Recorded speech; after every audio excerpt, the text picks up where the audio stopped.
Ashamar kafuun akkam jirtu hordoftoota Orni Miidiyaa kun qophii addaa haala yeroo biyyaa irratti hundaa'uun torban si'a tokko karaa Orni Miidiyaa isiniif dhiyaatudha. Saganticha qopheessee kan isin biraan ga'u ana Ayyaantu Taayyee fi akkasumas kanaree amma garsaa fi ogeessi teeknikaa keenya Dullaa Guyyoo wajjin ta'uudhaan qophii keenya har'aa kan isin biraan geenyu ta'a. Amma xumura qophichaatti nu wajjin turan afeerraa keenya. Tole egaa waa'ee qophii keenya guyyaa irraa keessatti lolaa fi miidhaa lixa Oromiyaa irratti karaa milishaa faannoo godhamaa jiruu fi akkasumallee rakkoolee Oromiyaa keessatti yeroo yeroodhaan utuu walirraa addancitiin rakkoo mudataa jiru irratti kan nu waliin dubbannu yookiin kan irratti haasofnu kanarraa ka'uudhaan egaa godina Wallagga Baanaa Kiiramuu Jaartee Umuruu keessatti yeroo yeroodhaan irra deebiidhaan erga waggoota lamaasitti umna waraana faannoo laga ce'uudhaan jechaadha karaa laga mormor ce'uudhaan ummata sana irratti miidhaa gurguddaadha kan inni qaqqabsiisaa jiru jechuudha. Akkuma miidiyaa irratti illee quba qabnu baay'ee haala ulfaataadha ummanni rakkoonni keessa jiru. Keessumatti immoo erga waggoota 5 asitti ummati Wallaggaa addumaan rakkoo hamaadha kan inni isarratti godhamaa jiru. Egaa kanuma irrattidha kan isin har'a waliin dubbannu jechaadha. Egaa akkuma beekamu ummanni lixa Oromiyaa keessumaa ummanni Wallaggaa ergi mootummaan jijjiiramaa jedhamu kun gara aangootti dhufee kaasee boqonnaa tokko kan tasgabbii tokko tuun argatiin rakkoo baay'eetu itti wal jijjiirameeti kan inni rakkoo takkaa seenaa keessatti argees dhaga'een beekne kan isa mudachaa jiru lixa Wallaggaa irraa kaasee amma dirooniidhaan dhaamuutti deebi'ee Wallagga ba'aa rugurru Wallaggaatti illee wanti uummanni keenya keessa ture keessa jiru waan gurra namaatti hin tolleedha gocha suukanneessaa mootummaanis egaa dhimma kana quba qabamoo maaliftu tasgabbeessuu dhabee al tokko al lama otoo hin taane reddeebiinidha uummanni kan dhumaa jiru qe'ee isaarraa buqqa'aa kan jiru qabeenya isaa kan dhabaa jiru mootummaan kana tasgabbeessuuf illee aangoon harka jira waan hundumtu gochuutu danda'u maaliif tasgabbii kana tasgabbeessuu dhiise uummata kanaaf nageenya maa buusuu dhiise kan jedhamu illee wal nama gaafachiisa. Mee gara uummanni keenya faannoodhaan yookaan milishaa fannootiin baay'ee miidhaan irra gahaa jiraachuu al tokko al lama otoo hin taane irra deddeebiidhaan qabeenyi isaa saamamuu manni irratti gubachuu akkasuma lubbuun namoota baay'ee darbuu irratti isa haasofnaa jechuudha. Akkasii kana irrattidha kan inni dubbannu irra caalaatti keessumatti Oromiyaa lixa duwwaatu hin taane kutaalee Oromiyaa garaagaraa keessatti erga mootummaa jijjiiramaa muummicha ministeeraa Dr. Abiyti uummanni gama kamiin aarsaa kaffalaa jira. Keessumaa immoo kan Wallaggaa bahaa ta'u lixa qabatee waa'ee akkuma kaasuuf yaaltee giddaa Kiiramuu jechuudha. Hirra deddeebiidhaan wanti kun taateen kun almost waggaa lamaasitti kan inni jalqabee jechuudha. Mootummaan tarkaanfii fudhateen qabu waan kana sirreessuudhaaf maaliif jennaan amma fakkeenyaa fi ammatti waraanni faannoo milishaa kun seenee uummata hundumaa rukutee gara magaalaatti illee akka isaan qubsiifaman akka isaan keessaa baqatan mana isaanii dhiisanii isa qaqqaban mana irra gubaa namallee ajjeesaa amma foon namaa saree nyaattuttidha kan viidiyoo achirraati arganne waan baay'ee nama qaanessuudha taateen yerootti Oromoo biyya bulchaa Oromoo taangoorra jedhamu keessatti akkasitti uummanni Oromoo gatii kaffaluu caalaa wanti nama aarsu jiru.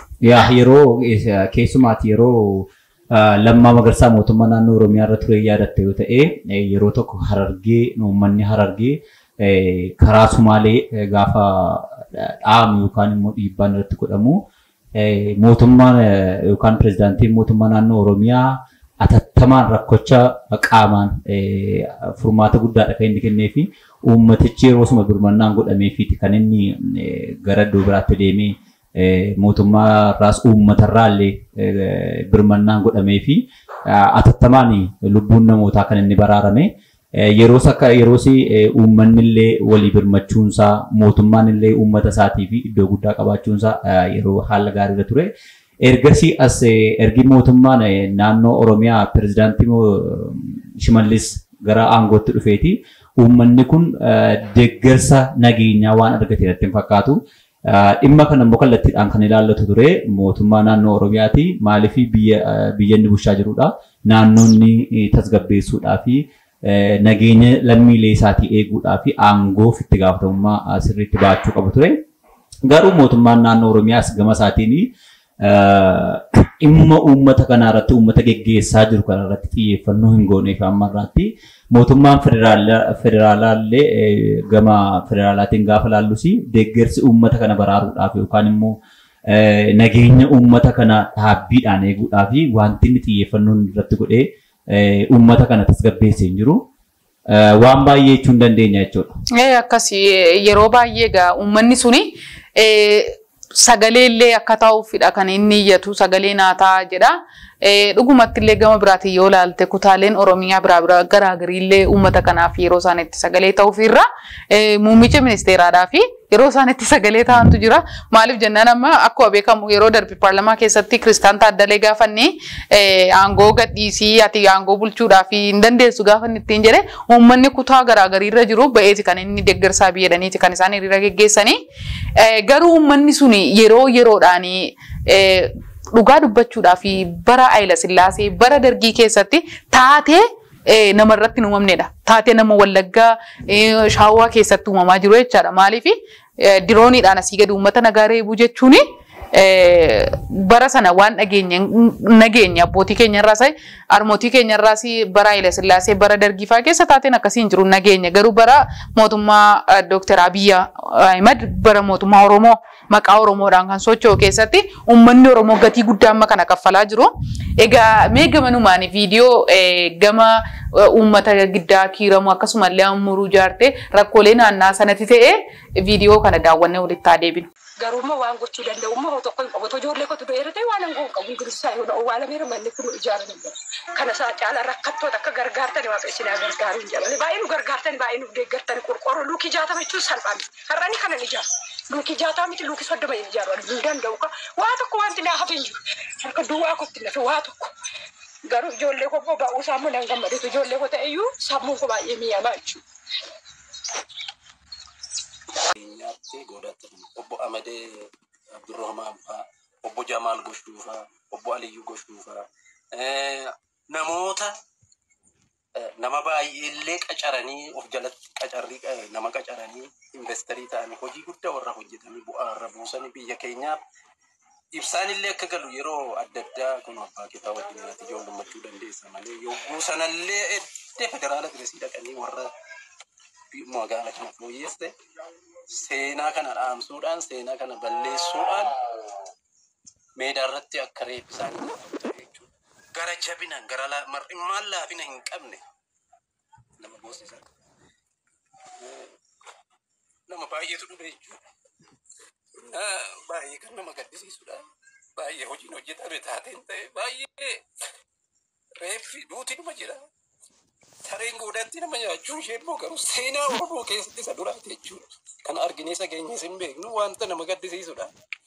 Egaa sana booda mataasaa namatu dhufee lafeen iddee jirtuutii walitti fuudhaniitu dhaqatanii owwaalanii jechuudha lafee funaananii. Naa kuni ni ufanii warma kaleessa kan guddisaniitu immoo kan nama godhe jechuudha.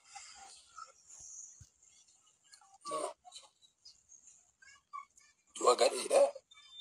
Seenaa keenya keessatti kan hin taanedha. Dubartiin harma iddootti muramtee jira. Iddootti garaa ishee baqaqee garaa ishee baqaqeetu jira.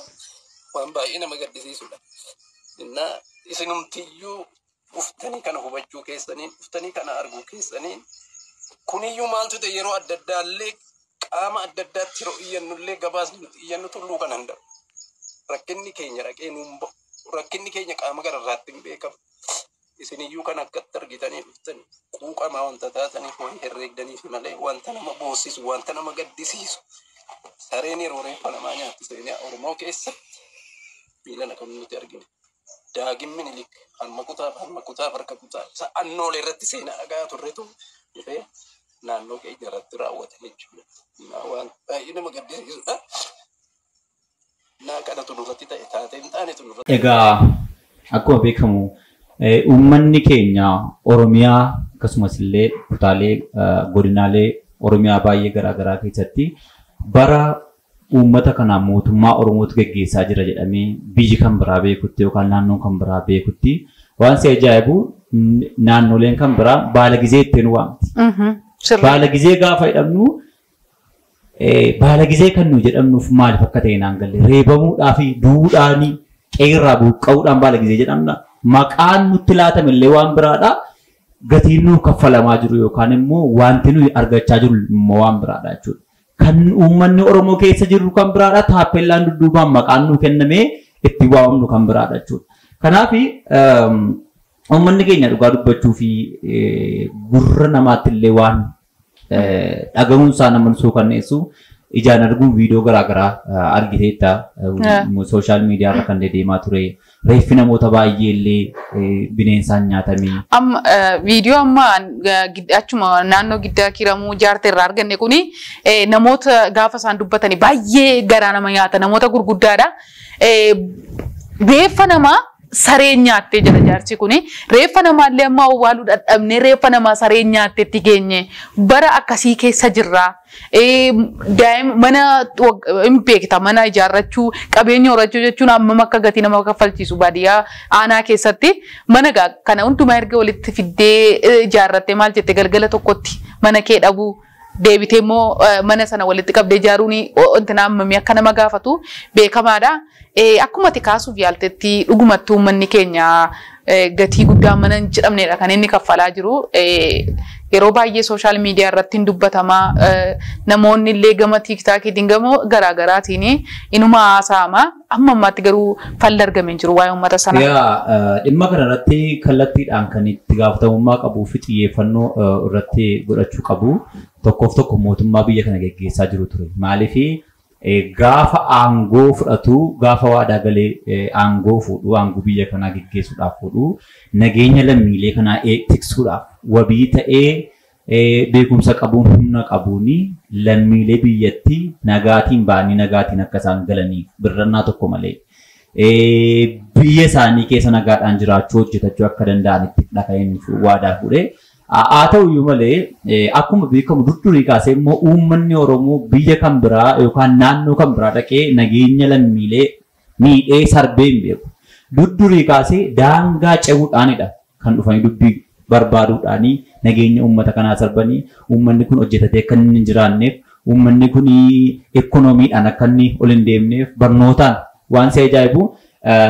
Godina Wallagga Lixaa naannolee garaagaraatti barnooti cufamee. Barnooti hin jiru amma yaa. Yaa na barattoonni barnootarraa addaan citanii tajaajilli garaagaraa kan hawaasatti tajaajilamanii addaan citee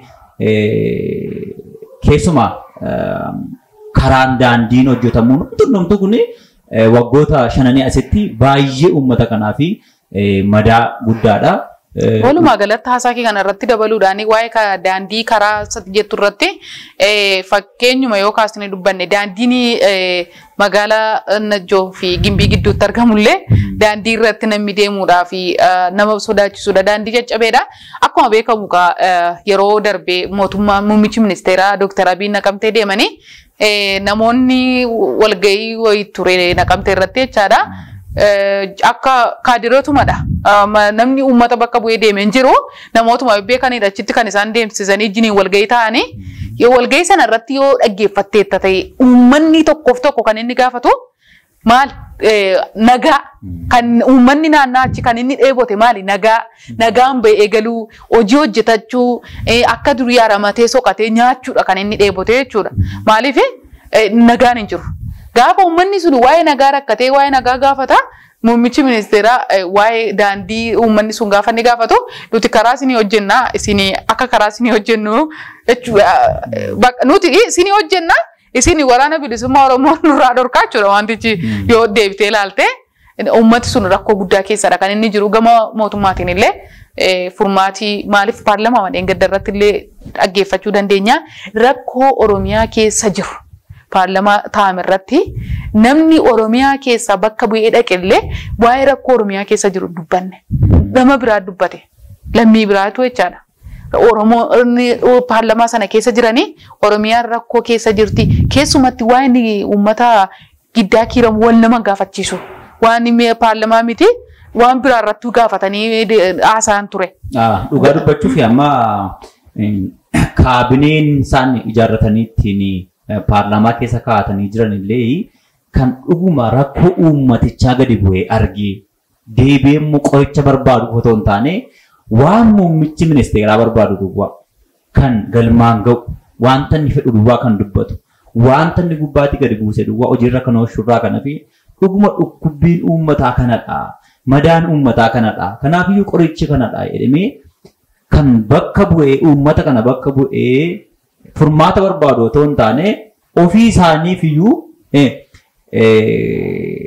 ergama biraa waan qabaatan namatti fakkaata uummata kan bakka bu'an otoo hin taane mootummaa kan bakka bu'an natti fakkaata isaan maaliif itti dhiyeenyaan uummata kana kan beeku isaanidha uummata keessaadha kan isaan filatamanii uummati naannoo isaanii maalitti akka jiru nageenyi isaanii maalitti akka jiru ikoonomiidhaan uummanni kun maalirra akka jiru barnootaan maalirra akka jiru fayyaan isaa maalirra akka jiru itti dhiyeenyaanii warra achi keessaa dhufedha kan beeku so miidiyaatti baasee kan uummataaf furmaata barbaadu qabu isaan ture garuu akkuma sila kaastee paarlaamaa keessaallee gaaffii gaafachuudhaaf illee jiru namni gaafate hin jiru waanti rakkoo Oromiyaa keessa akka jiru kan Sidaamaa ta'u sana fakkaata namichumti gaafate yeroo kanatti immoo dhimmumti gaafatamuu qabu dhimma nageenyaati nageenya waan dursu hin jiru nagaan yoo jiraate waan hundumtuu jira miti ree nagaan hin jiru taanaan baajetni eessaa dhufaa eessaa hojjetatta amma fakkeenya yoo kaasne waa'ee lixa Oromiyaatti yoo deebine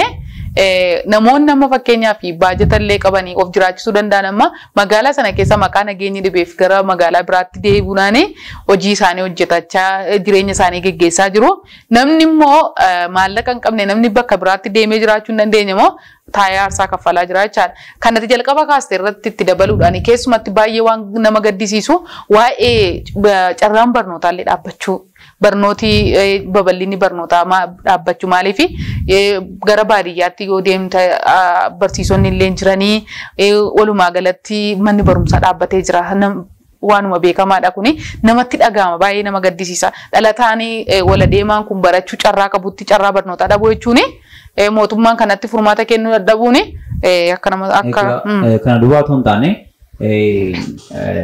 dhaloota dudduubaan dhufaa jiru kanallee hamilee isaa yookaan xiinsammuu isaa gaafa laallu xiinsammuudhaan illee miidhamaa jirachuudha dhaloonni kuni kan inni argu oolee bulee nageenyi dhibuu isaatii wanti dhaloonni kun jalaa kaasee argullee barnoota hin naqu taanaan hin baratu taanaan hin hojjetu taanaan xiinsammuudhaan illee miidhamaadha jechuudha dhaloonni kuni. Boriftaan baratee iddoo guddaa gahuudhaaf illee hamileen isaa dhaamaadha. Yoo rakkoon fayyaa isa mudate illee tajaajila fayyaa ga'allee argachaa waan hin jirreef hawaasni kuni hawaasni lixa Oromiyaa dhibbatti rakkoo guddaa keessatti kan inni kufee jiru. Isa kanaaf immoo maa inni furmaanni isaa inni gaafa ilaallu yoo dhuguma mootummaan kuni uummata kana keessaa ba'e ta'e dhuguma uummata kana keessaa ba'e yoo ta'e amma ammaatti lubbuun badee isatti hin dhaga'ama yoo ta'e har'aan booddee furmaata mataa isaatii barbaaduudhaan lubbuun badaa jiru kun qabeenyi gubachaa jiru kun nageenyi bade kun hundeedha akka inni irratti hojjetame nageenyi uummata kanaa deebi'u akkasumas immoo hawaasni illee yookaan immoo uummanni biyya keessaa biyya alaa jirullee sagalee ta'uudhaan deeggarsa garaagaraa deeggarsa ogummaa ta'uu danda'a qabeenyaan ta'uu danda'a waan garaagaraatiin waan isa laallatu hundumaan illee bira dhaabbachuu qabaadha. Kana irratti dabaleetu asuma keessaan bahini mee fakkeenya tokko akka gaaffii tokko si gaafadha. Uummanni kun addumatti amma yeroo ammaa kanatti maaliif gatii guddaa amma kana ga'u kaffalaa jira jettee yaaddame uummanni gara lixa Oromiyaa kuni aarsa guddaa amma kana ga'u maaliif kaffalaa jira mootummaan illee gama isaatiin waan kanatti akkuma jalqaba kaasnee karaa mormor kana yeroo waraanni faannoo laga cee dhaqee uummata kana ari'u mootummaan waraana qaba gargaaruu ittisuu danda'a waraana sana garuu kun hin godhamne egaa uummati sun mee maaliif amma kana gatii kaffalaa jira jettee yaadda asuma irratti yaada keetti nu dabale. Egaa mootummaan akka inni yaadutti yoo ta'e bal'inaan yeroo sana ammallee kutaalee Oromiyaa guutummaa dhuunfateera waraanni bilisummaa Oromoo yeroo sana baay'inaan kan inni itti xiyyeeffatee jiru karaa Booranaadhaaf karaa Wallaggaa waan tureefi uummanni kun waraana bilisummaa Oromoo wajjin waan hojjetuuf waan nyaachisuu waan harkarra qabuufitu inni immoo akkasitti waa yaaduuf maal godhaa uummata kana kanaan haaloo bahuudhaanii tajaajila barbaachisu hundumaayyuu akka geggeessaa tokkotti yookaan akka nama biyya sana geggeessu otoo hin taane akka wanta mootummaa biraa qabanitti akka waan mootummaan biraa birmatutti gate jechuudha. Dadhabsiisee sirna siyaasaa sana fudhachiisuudhaaf jechuudha. Uummata sana dadhabsiisee harka kennachiisuudhaaf kanadha siisteemii mootummaa yeroo ammaa kanatti fayyadamaa jiru. Egaa walumaa galatti gara furmaata isaatiitti yoo deebine uummanni kuni kan furmaata ta'a jedhee yaadu mootummaa irraatii deebii eeggachuu dhiisu. Maaliif mootummaa taanaanii mootummaadha kan uummata kana rukuchiisaa jiru. Mootummaadha kan uummata kana miidhaa jiru. Keessumatu uummata giddaa kiiramu waggaa lama asitti qeesaarraa buqqee miidhama guddaa amma kana gahu amma reeffi namaa saree nyaattutti amma dubartiin ulfa daa'ima wajjin gubattutti amma reeffa nama morma namarraa kutanii eebootti diranii deemutti mirga kan kennee akka kana lafa Oromiyaa keessa burraaksisaa jiru mootummaa naannoo Oromiyaa waan ta'eef mootummaan naannoo Oromiyaa irraati uummanni kana booda mootummaa eeguu dhiisuu ofii isaatiin falmachuu qaba. Andamsi kiyyacha. Akkuma sila sii kaasee mootummaan biyya tokko geggeessu kallattiidhaanii nageenya lammiileeti kan inni eeguu qabu. Lammiin geggeessaa yookaan sabni geggeessaa jiru nagaa qabaa. Ba'een galaa nagaadhaanii hojjetataa kan jedhamu irratti kan inni xiyyeeffachuu qabu ture. Garuu immoo utoo tasgabbeessuu hin danda'a ture yookaan immoo fedha isaa qabaate. Tasgabbeessuu nageenya lammiilee eeguudhaa fi aangoo qabaa humnas qaba. Garuu fedhan qabu mootummaan. Uummanni kuni akka isaan rakkoo kana keessaa ba'an fedha waan hin qabaanneefidha.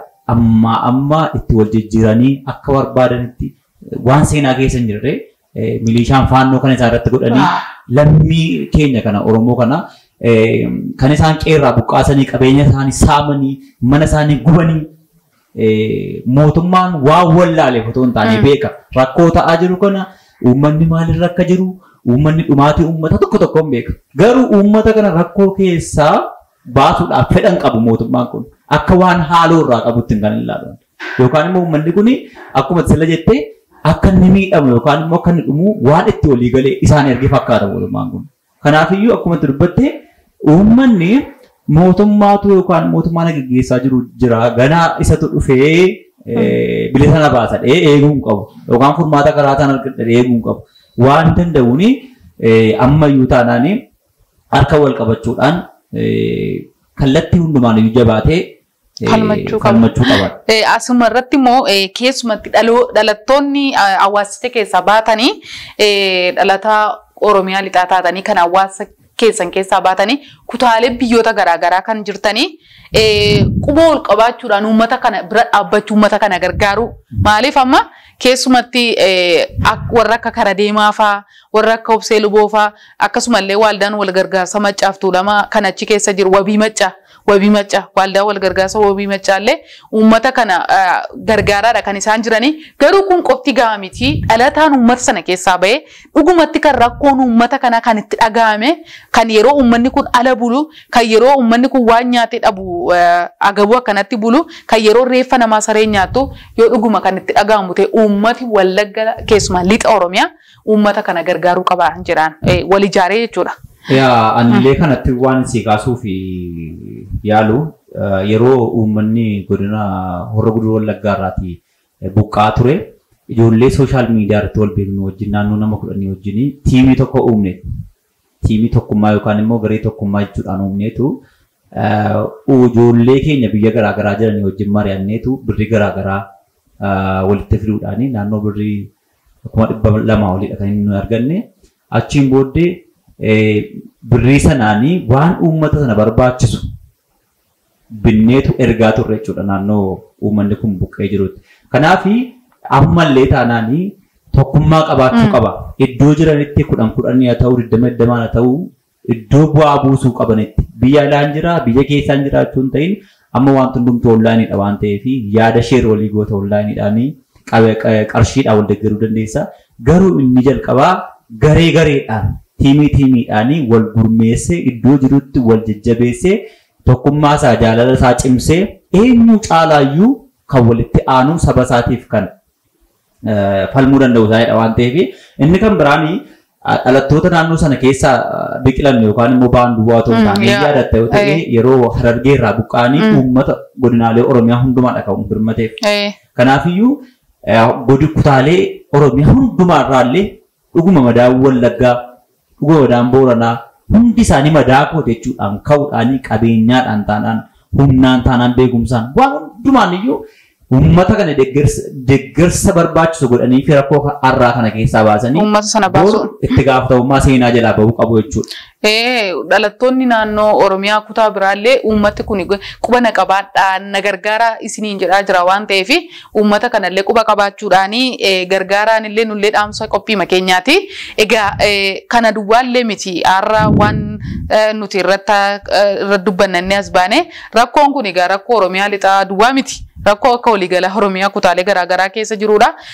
Asumaan illee fakkeenya yoo si kaasee rakkoo walitti bu'iinsa kan godina irratti bu'uura hundeeffama godinaalee irratti illee gama Gujiidhaa fi Booranaa irratti xiqqoo walitti bu'iinsi jira. Sunillee asaamintii mootummaan uummatatti kennee uummata nagaa yeroo dheeraadhaan walii jiraachaa ture uummata obboodhaa wal dalda'ee walii jiraachaa ture.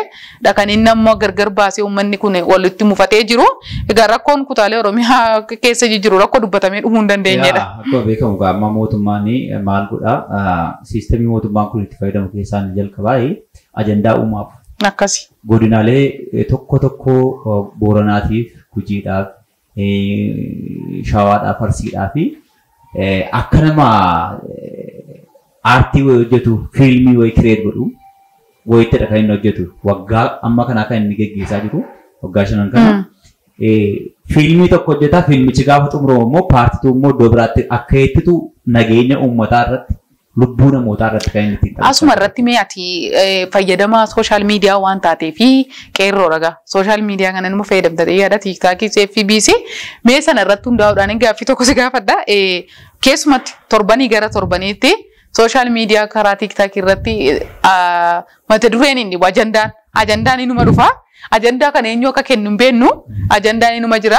Egaa mee fayyadamtoota gama tiiktaakii jiran yeroo ammaa kanatti namoota ajandaa bocanii dhufanii uummatatti gadi kennanii amma torbanoota asiitti xiqqoo rakkoon ajandaa sooshaal miidiyaa kan tiiktaakii irra uummata Arsiidhaa fi Wallagga gidduutti rakkoo wayiin jira.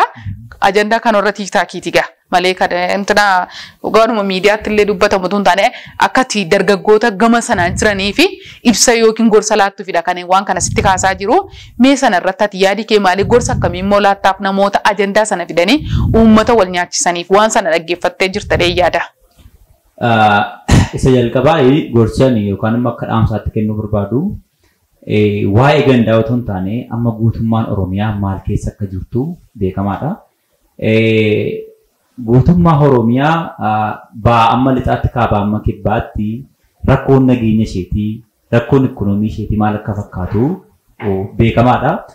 Yeroo kanatti uummanni Oromoo dhiyoodhaa fagoodhaa keessaa alaa yerootti tokkummaadhaan ka'ee waan isa duraa bade deeffatu tokkummaa isaa cimsatu nageenya isaa deeffatu irraa kan hafe ajandaa xixiqqoof ajandaa gurguddaa uumanii walitti bu'insa uummataa yerootti faffacaasan yookaan immoo lagaan akka uummanni kun wal nyaatu summii garaagaraa itti facaasan ta'uu hin qabu.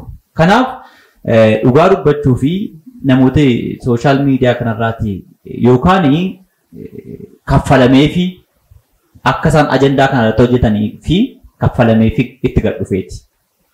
Egaa achi amma nuyi wanyuutti waan biraa hojjetan waan ta'eef.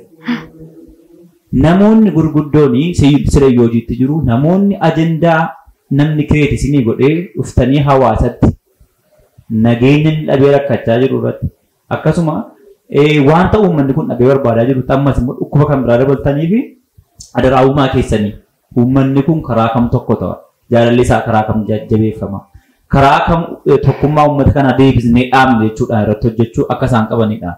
Akkas darbee immoo uummatni tokko gaafa miidhamu kunis naaf miidhama kooti kutaan Oromiyaalee tokko gaafa miidhamu kuna naaf miidhama kooti jedhee kutaan Oromiyaa biraallee irra dammaqee rakkoo sana gargaaree cufuu malee wal qoqqooduudhaanii keessumatti akkuma kaastee ajandaa kireettee tokko fuudhanii nama kennanii ajandaa sanaanii yeroo uummanni sagalee argachuudhaaf keessumatti amma waa'ee kan jalqaba sii kaasee yeroo uummanni Booranaa beela hamtuu keessa jirutti jechuudha. Gara sanatti yeroo hundumtuu dammaqee uummata sana bira dhaabbachaa jirutti maalidha mootummaan ajandaa inni kireet godhee gadi fidee jechaan waa'ee bu'uura hundeeffama godinaalee haaraa jedhee kan godina Gujii fi Booranaa kana. Yeroo sanatti uummanni godinaalee lamaanuu beela keessa jiru. Uummatatti gargaarsa yeroo itti barbaadamaa uummanni hundumtuu rifatee fi yeroo inni itti fiigaa jirudha. Kanaafiyyuu ajandaa namni kireet godhee isinitti kenninaanii dargaggoon burjaajessina uummatan burjaajessina isiniin jechuu barbaanna. Kan biraan immoo mootummaan nageenya lammiilee kanaa iddootti deebisuudhaa fi asaamintii isaa inni guddaanii araara waraana bilisummaa Oromoo wajjin jalqabee akka xumuru yookaan immoo fiixaan akka baasuudha ijaarratte yoo ta'e yeroo darbe Tanzaaniyaatti marii yeroo jalqabaatiif godhanii turanii uummanni illee baay'ee gammadee nageenya argachuudhaa fi kanaan booddee nagaadhaan ba'een galaa nan hojjetadhadhee baay'ee karaa sooshaal miidiyaa garaagaraa yaada isaa nageenyatu nu fura araaratu nu fura karaa garaagaraa ibsachaa gammachuu isaa ibsachaa ture araarri kun milkaa'uu nullee akka araarri kun milkaa'uu waan nurraa barbaachisu hundumaan tumsina jedhee deeggaraa ture. Ayyee kanaaf uummanni kun kana gaafa laaltu eeguu nagaa akkamii akkamii qabu hojjetachuudhaaf eeguu akkam akka qabu ba'ee galuudhaaf eeguu akkamii akka qabu uummanni kun akka sila kaastee dargaggoonni taanaanii namoonni akkas abbaa qabeenyaa ta'anii hojii garaagaraa hojjechuu waan hin dandeenyeef baqatanii isaan kaan Finfinnee isaan kaan iddoo xiqqoo ishee nagaan jira jedhamee yaadamutti baqatanii boonsanii dargaggoon magaalaan garaagaraa qullaattaa fi dargaggoon humna hojii qabuu fi abbootiin qabeenyaa silaatii biyya jijjiiruu danda'an magaalaa keessaa baqataniitu bakka itti hojii hojjechuu danda'anittidha kan isaan imalaa jiranii. Kanaaf eeguun uummata kanaa tokkoof tokko eeguun Oromiyaa keessa jiru akka namoonni garaagaraa uummanni garaagaraa kaasaa turanii eeguun isaanii nageenyadha. Mootummaan maal gochuu qabaa uummanni immoo maalni eeguun isaa kan jedhamu inni jalqabaa marii jalqabamee ture yookaan haraara bu'uudhaaf yaadamee ture galmaan ga'uudha. Isa kanaaf immoo akkuma beekamu uummanni kallattii garaagaraatiin ga'ee isaa baachuudhaani. Uummati tumsuu qaba. Mootummaanis gama isaatiin wanta amma fakkeenyaaf gaafa haraara barbaaddu atis waan dhiistee dhattu qabda. Inni sunis immoo waan dhiisee qaamni lamaanuu dirqamaan waan fidee dhufuufate waan fidee dhuftutu hin taane waan olii dhiistee afoo ittee walitti araaramtuun jira deema yaada. Sanarratti hojjechuun illee gaariidha jedha. Kana hundumaa yommuu godhanitti aangoo isaanii giddu galeessi godhachuu qabanii yookaan immoo maaltu aangoo irra waggaa dheeraa na bulchatu hin taane maaltu nageenya uummata kanaa iddootti deebisa maaltu tasgabbii uummata kanaa iddootti deebisa uummanni kun gara fuulduraatti nageenya isa waggaa 5 waggaa 4 dheebochaa tureetti deebi'ee akkuma naannolee kan biraa hojjetatee baratee jireenya isaa akka inni itti fufuu fi xiyyeeffannaa uummata godhachuudha kan isaan hojjechuu qabanii gama lamaaniin iyyuu uummanni kun nageenya inni barbaanna hojjetachuu barbaanne ergi jedheeti mootummaan akka nama biyya tokko gaggeessaa jirutti yookaan immoo akka nama hawaasa kanaaf dhaabatutti nageenyatti sammuu isaa naanneffachuu qaba gara araara jedhame kanatti deebi'uudhaani araaraaf nagaa buusuudhaani waa tokkorra akka isaan ga'an illee abdii guddaa qabna eeguun uummataas kanadha waan ta'eef. Akkuma jalqaba sii kaasuuf yaale jalqaba irratti uummanni sun irra guddaa kan inni barbaadu nagaadha. Maaliif yoo nagaan jiraate waan hundumtuu jira raafaadha uummanni achi jiraatu. Kanaafiyyuu irra guddaa nageenyadha kan barbaachisu. Gama nageenyaan immoo mariin jalqabamee jiru kunillee gargaarsa rabbiitiin akka inni waan gaarii fidee dhufu hawwiima keenyadha. Egaa kabajamtoota daawwattoota keenya dhaamsa qophii keenya har'aatiin uummanni keenya lixa Oromiyaa rakkoonni keessa jiru guutummaatti hundi keessan akka quba qabdan beekamaadha. Kanaaf uummata kana rakkoo keessaa baasuudhaaf rakkoonni keessatti dhufee jiru keessaa baasuudhaaf hundumtuu gahee mataa keenyaa bahuudhaani seenaa akeenyu jechuudhaani dhaamsa keenya dabarsinaa qophii kana qopheessuudhaan kan isinii wajjin ture An Kanariyaan Magarsaa fi Ayyaantu Taayyee akkasumas ogeessi kaameraa keenyaa Abdullahi Guyyoo nu waliin ture torban sagantaa biraatiin amma walitti deebinutti nagaan tura.